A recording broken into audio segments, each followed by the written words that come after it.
चूरू में जो तीसरे बजट में लगातार विकास की नए इतिहास को रचने के लिए जो बजटीय व्यवस्था की गई है उसके बारे में हमारे विधायक हरलाल जी और हमारे जिला अध्यक्ष जी आपको बात रखेंगे।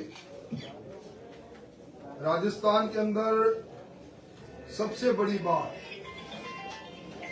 2028-29 में राजस्थान की अर्थव्यवस्था $350 बिलियन की बने, इस ओर राजस्थान ने मजबूत कदम बढ़ाए हैं।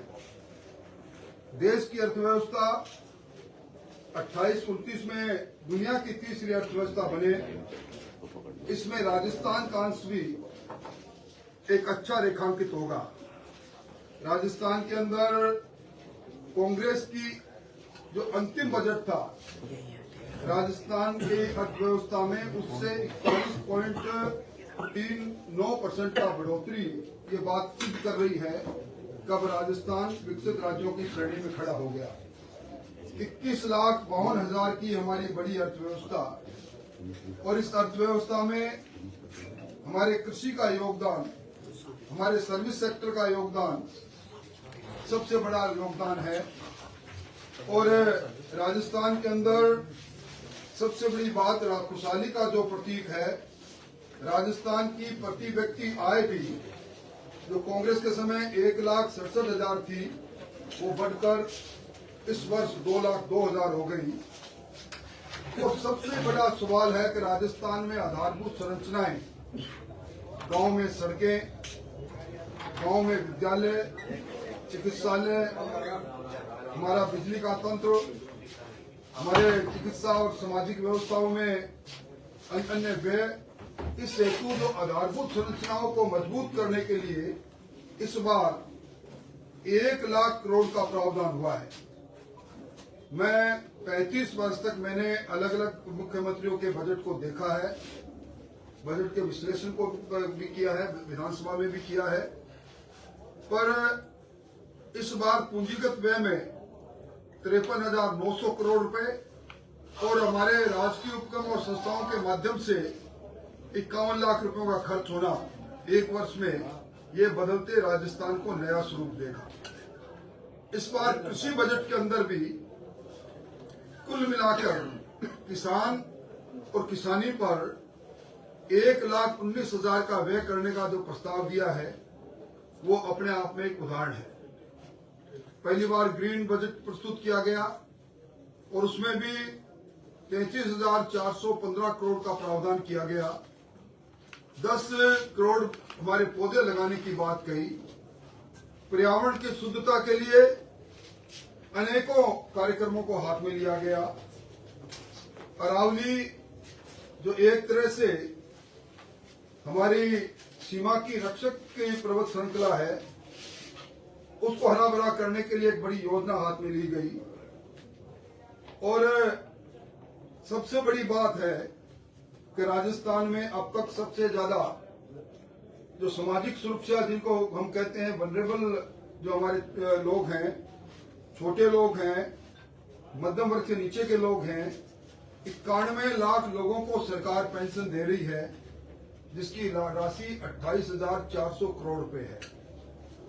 किसान की सम्मान निधि को 6,000 से बढ़ाकर 9,000 किया और पिछले वित्तीय वर्ष में 76 लाख किसानों को 10,900 करोड़ रुपए की बड़ी राशि दी गई है।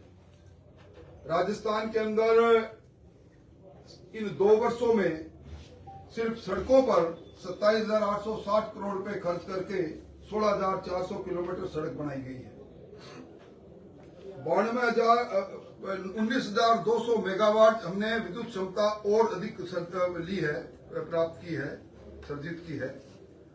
और राजस्थान के अंदर जिन बड़े शहरों में ड्रेनेज सिस्टम को सुधारने के लिए अतिवृष्टि से जहां पानी शहरों में भरता था, उसमें 1,020 करोड़ की योजना में चूरू को नामजद किया गया है।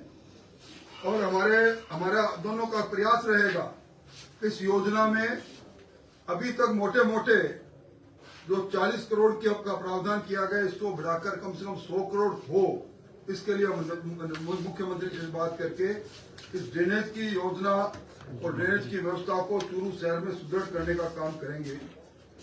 सबसे बड़ी बात यह है कि राजस्थान को इस बार मुरू जिलों में शामिल करके और 1500 तक की आबादी में ग्राम पंचायतों का जो सृजन हुआ है, पूरे प्रदेश में सबसे ज्यादा ग्राम पंचायत और पंचायत समिति चूरू जिले में बनी। और इन ग्राम पंचायत और पंचायत समितियों के भवन बनाने के लिए 3000 करोड़ का जो इस बार वित्तीय प्रावधान किया गया है, इससे राजस्थान में इससे चूरू जिले में नए नव सर्जित ग्राम पंचायत और पंचायत समितियों के भवन बनने का काम होगा। शेखावाटी हवेली के संरक्षण के लिए 660 हवेलियों के लिए 200 करोड़ की योजना हवेली मालिकों को मदद देने के लिए बनाई है, ताकि वो इसको पर्यटक के रूप में इसको डेवलप कर ले। इसमें भी हमारा बहुत बड़ा हिस्सा है। यमुना का पानी बजट में घोषणा 32,000 करोड़ की घोषणा। हथनी कुंड से पानी हाशियावास आए चूरू, इसके लिए इतना बड़ा प्रावधान किया गया है। ये हमारे जिले की तस्वीर और तकदीर दोनों को बदल देगा। और राजस्थान के अंदर 35 लाख किसानों को 25,000 करोड़ का फसली ऋण 0 इंटरेस्ट पर मिलेगा। ये बहुत बड़ी बात है। और विशेष तौर पर इस बजट में राज सुरक्षा नाम की एक नई योजना को प्रारंभ किया गया है। यानी एक्सीडेंट विक्टिम को अब निकटस्थ जो चिकित्सालय है उसमें बिना विलंब किए हुए इलाज प्रारंभ हो जाएगा। पहचान हो या नहीं हो, उसका इलाज प्रारंभ हो जाएगा। और अगर एक्सीडेंट में मृत्यु हो जाती है तो उस शव को सहज सम्मान तक पहुंचाने के लिए मोक्ष वाहिनी की भी इस बार बजट में घोषणा की है। ये सरकार की संवेदनशीलता को दिखाती है। 16 लाख लखपति दीदी बनेगी इस साल भी। और उन सारे लखपति दीदी को पहले 1 लाख तक का सरकारी अलग अलग ऋण और सहायता मिलती थी, अब उसको 1.5 लाख करने का काम किया है। ये भी बहुत बड़ी बात है। और झींगा मछली जिसका सर्वाधिक उत्पादन चूरू जिले में होता है पूरे प्रदेश में, उसमें पहले 8 रुपए 30 पैसे प्रति यूनिट के हिसाब से 13 रुपए 70 पैसे के हिसाब से पहले प्रति यूनिट के हिसाब से बिजली का बिल आता था। अब उसको कम करने की घोषणा की है। हमारा कोशिश रहेगी कि जिस कृषि के इसको मानते हुए उसी दर पर इसको किया जाए, इसके लिए हम कोशिश करेंगे। राजस्थान में 15,000 क्लासरूम बनेंगे, उसमें भी चूरू का बहुत बड़ा हिस्सा होगा। और कुल मिला के मैं कह सकता हूं कि ये पूरा बजट राजस्थान के अंदर कृषि के क्षेत्र में, सर्विस के क्षेत्र में, क्योंकि इसी बजट के अंदर 1 लाख से ज्यादा पदों का कैलेंडर जारी करने की जो बात हुई है, और उद्योग के क्षेत्र में नई बात लेकर आएंगे। हमारे यहाँ कृषि के क्षेत्र में 7.59% की औसत से बढ़ोतरी हो रही है। यानी किसान खेत और खलिहान में ज्यादा फसल पैदा कर रहा है। सर्विस सेक्टर में 11.5% की बढ़ोतरी इस बात को सिद्ध कर रही है कि नौजवानों को रोजगार मिल रहा है। मोटे तौर पर मैंने इस बजट की मोटी बातें आपको बताई। अब मैं हमारे लोकप्रिय विधायक जी को कहूंगा कि वो इस बजट के बारे में चूरू जिले को